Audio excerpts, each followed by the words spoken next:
So you've made it to the last day of the course, and I'm so glad you've made it this far. You've learnt so much already, and in this lesson I'm just going to touch on bar chords to help you understand how they work all the way up the fretboard. And this is going to mean that if you master these, you're going to be able to play songs without a capo as well. Now, of course, a capo still gives you flexibility that's going to be really important at times, but these bar chords will help you move around the fretboard with so much more freedom. Now, of course, in our cage system lesson yesterday, we touched on how a capo can work up the frets, okay? And we also touched on at least the basics of bar chords. And so if I've got an E minor, I want you to imagine that I've got a bar chord on the 0 fret. There's no 0 fret, of course, but that's our E minor. So what our finger here, or our bar, does is essentially moves the strings all up one fret. So now if I play a bar chord on the 1st fret, so we've got our E minor here, we've got an E here, and if we move on to an F, that makes an F minor, F sharp minor, G minor, G sharp minor, A minor, B flat minor, B minor, and so on. And so bar chords are why we can get all the way up the fretboard, and it helps us move around with so much freedom. Now, I'm not expecting you to learn many bar chords in this lesson. That's not actually the purpose of this lesson. I just would have hated sending you off after this course without any real idea how to tackle bar chords. Now, in a beginner course, we don't need to learn the bar chords, but this will give you a basis for understanding how bar chords work and how you can start to learn them. So when we're playing a bar chord, let's go up on the 5th fret. We're essentially just playing an E minor shape, but using our index finger, that's our 1st finger, all the way across the 5th fret there. So if this is an E minor with an E as our root note, then we've got an A up here as our root note, that's an A minor.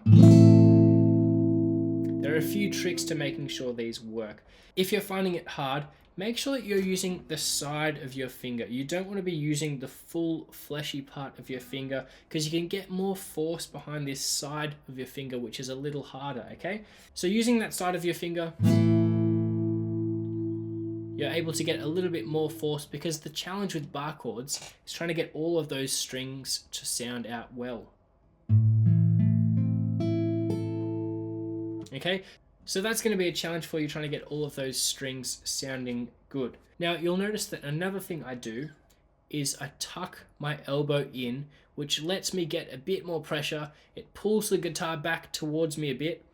And if I put some pressure down here as well, then I've got a really solid grip on the guitar. I'm not trying to bend my guitar or anything like that.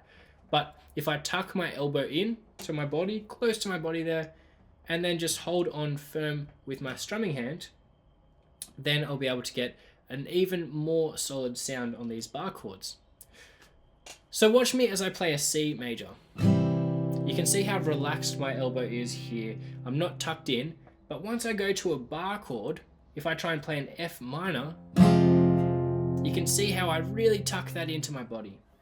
So those are some tips to get you started with playing bar chords. Now, let's try and do that with an E major.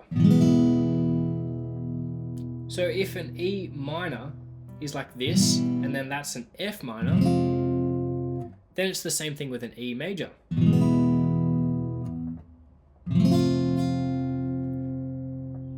So we've got to make sure we're using the right fingers. Now, obviously our regular E major uses our index finger, so we have to change fingers, and then we can play an F major. That's a really hard bar chord to master when you're first beginning, but once you put in the time to learn it properly, it'll start to feel a lot easier for you. So we've got the minors and the majors. Let's go up to here, an A minor, an A major. And you can see on that A minor, when I'm not using my middle finger, I can use that for extra pressure. A major. And then we're going to use a different shape now. Take your A major shape. And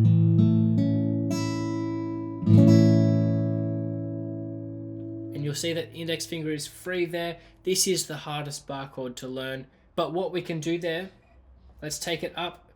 You've got to try and fit your fingers on that 4th fret, and then. So it is hard, it is awkward to do, but you've got to put in a bit of practice for that one. And you'll even see lots of guitarists playing with just 2 fingers, because they're able to master a bar on that one as well, so they can play that A major shape all the way up the fretboard. So we've got an A major here. We've got A as our root note. Now let's try and play a D major. A, B flat, B, C, C sharp, D. So that's now our root note, and we're playing a D major.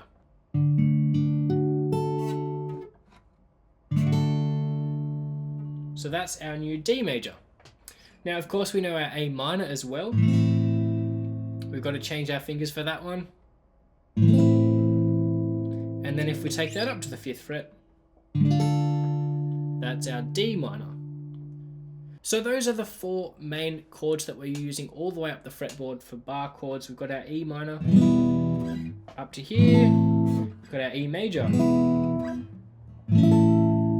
We've got an A major.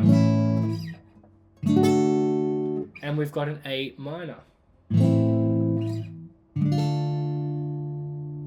So you can see how those bar chords work and help me get all the way up the fretboard to play chords I might not be able to play with the open chord shapes. So I hope that's been a helpful lesson for you. I know it was quick and you can't master bar chords in that time, but that's going to get you started as you start to learn them.